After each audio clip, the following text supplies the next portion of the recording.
ingrained in me too, and maybe I'm similar generation to you that, single mothers, struggle, and single mothers have lack, and that for single mothers it's hard out there. I mean, there are so many belief systems that get set in around money that come from that hang on to it energy, the scarcity energy. And my dad said to me, Michelle, if you have your palm closed, how much water can I pour in your palm? If your fingers are curled up. And I was like, oh, I guess not a lot. And he said, if you have your palm open, how much water can I pour in there? And I said, oh, I guess a whole lot more, because it's like a cup. So it's like, are you contracted or are you expanded? Are you embracing life and allowing life to give to you? Or are you resisting what life is giving to you, the coffers that are there? And so much of it, I don't know if anyone spoke about it, is also gratitude oriented. And again, I'm not going to speak on that because I'm going to wait and see what everyone else has to share. But I'm popping the mod mic, and thank you, Victoria. I really appreciated the power of your share. Over to Coach Korn. Hello, good morning. Happy St. Patrick's Day. The mod mic is yours. Oh my gosh, I don't think Dr. Connor's in the room, so I'm going to try this. Top of the morning to you. I can't do it. It's not good enough. We need Dr. Connor in the room. Man, where is he today? That was a little New York. There was a little Bronx. Yo, top of the morning to you. That's a little bit of mix of Ozark and I'm dying. Ozark and Trouble. It's okay. Oh man. All right. So for today, you did mention this the other day, Don, the checkbook exercise. It actually is one of my favorite exercises that really helped me turn my financial thermostat up. And I just want to make sure that as I'm explaining it, that it, like you said, it's not necessarily about the money in this exercise, but it's about what we've talked about for the last 3 days topics. Blowing up your creativity yesterday. We did no limits the day before. We did ignite motivation the day before that. So I don't know if you're like planning these things and there's a theme every week leading up to something, but it kind of seems like you might actually have a plan here, Don. So anyway, the checkbook exercise. What it is basically starting, grab an old checkbook. You probably have one sitting in a box somewhere because nobody uses checks anymore. Give yourself a $1,000 deposit. Spend $1,000. And the exercise typically starts, you're not supposed to give it away or do any of that stuff. You can pay bills off until you get those paid off, but you can't give it away until later on. So through the exercise, you put $1,000 deposit. And then you just start writing checks. Pay off $250 for that credit card, pay off, this and that and whatever until you spend the $1,000. Then you double the deposit as soon as you spend it all. Double the deposit. So it's $2,000. Now write checks until you spend it all. Then double it again, $4,000. Write checks until you spend it all. And you just keep doubling that deposit every time you spend it. What I got out of that was really to make me think like way out there. I mean, I'm talking even at 200, 300,000, it starts to get you to think about, wow, I would actually like to buy an investment property.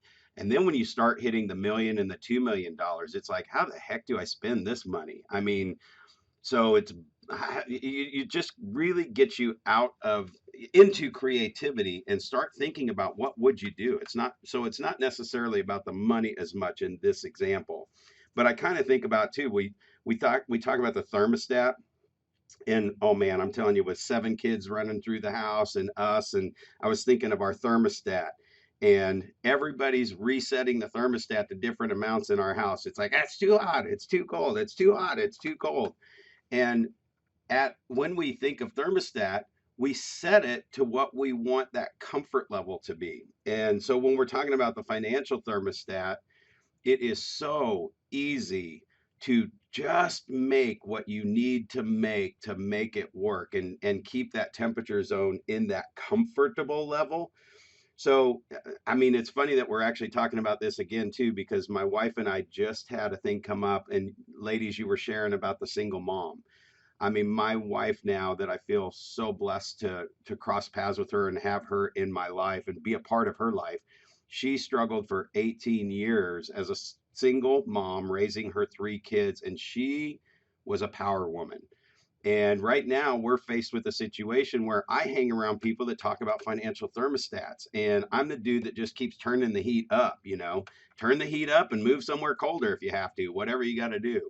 And I just always, I came from that. I never wanted to be out of money and never not provide for my family. And if my daughter wanted to go to a dance class, I wanted to make sure the money was there. If she wanted to, do something in school and it costs money to buy all these uniforms and all this stuff, I just wanted to make sure there was enough money to do that. I'll tell you the scariest one, and I don't know if this has happened to anybody else. I know we got a lot of real estate agents in here, but doesn't it seem like no matter what, whenever you see this most awesome conference coming up that you think you could get so much out of, it's like, dang, I can't even afford the hotel. How am I going to go, let alone sign up for the registration?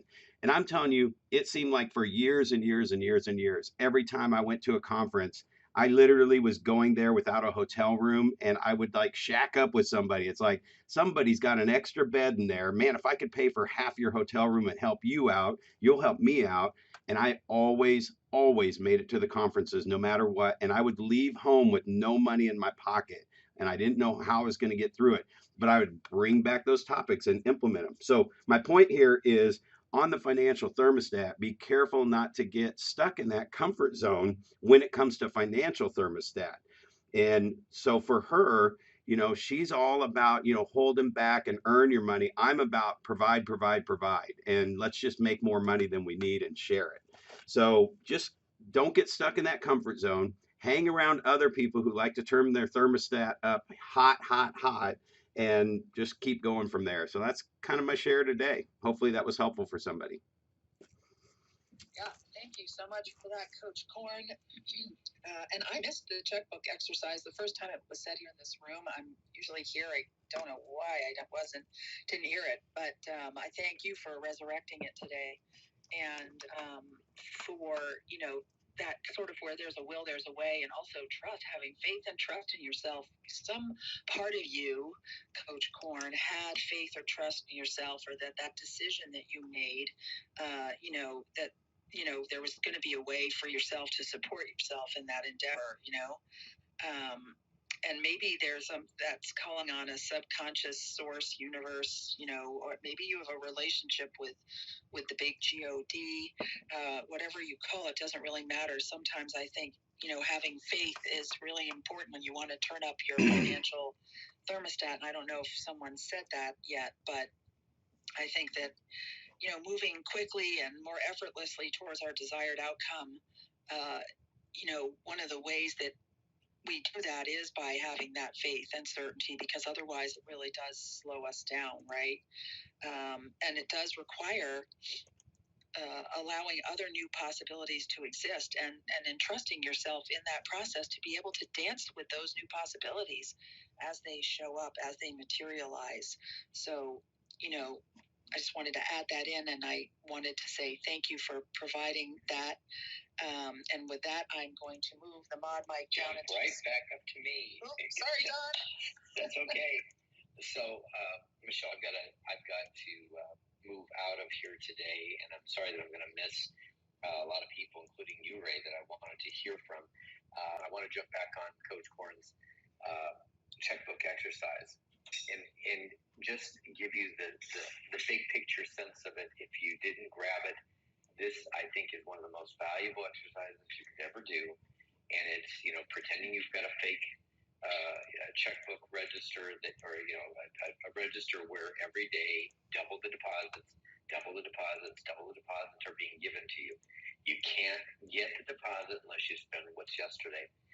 The thing that you come up against is you start to come up, and Brad, you mentioned this is really cool, because at first, maybe you're paying off some bills. I wouldn't hang out there too long, because that's where we get stuck. Then we get to the place where we're saying, okay, you can't spend it on anybody else. And you would not believe how many people rebel against that. Well, but I've got my kids and my family. And I'm like, I know, take care of yourself.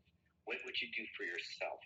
How would you allow yourself to be treated and spend, invest in you, spend on you, lavish on you. Can you just take care of yourself? Could you spend that 3,000 or that 4,000 goes, so 1, 2, 4, 8, 16,000, right? Those are the first 5 days. And then it keeps going, by the way. At some point, you'll have over $1 million dropped into your bank account, and you've got to spend it. So imagine, what would I do with all that money? And, at that point, we've usually lifted the limit and said, now you can give some of that away. But remember that we almost always think in terms of how do we take care of those around us? If we've got a family, that's a natural thing. I want you to learn to take care of yourself and allow you to have some things. It's part of your abundance to get the massage or take care of yourself in some way, shape, or form. Take yourself on a vacation. Do a luxury golf trip with the buddies. Do something that's special just for you, allowing that to happen, remembering that it's a never-ending flow of money, which, by the way, it is a never-ending flow of money. So even if I go through the money that I've got right now, there's more coming. I have to circulate it, as Victoria said. And I really want you to get clear about how you are with money. And one of the best ways to do that is that checkbook exercise. Brad, I'm so glad you brought that to the table. We've had it here before. We just didn't talk about it today. And I think it would have been a great disservice not to have people play with that. So we won't do the exercise here, but I'm going to urge you to really go into double the money each and every day. Watch what happens to the amount. It's pretty staggering and so fun. And can you, as somebody said earlier, vision boards. It's like having a vision board only with dollars attached to it. You go, wow, what do I want now? What do I want now? What do I want now? If there was no end in sight to the money, it's always available. The flow is endless. If that's the way it was, and by the way, it is, then what would you do? All right, I'm going to turn it back. And Michelle, if you want to keep them on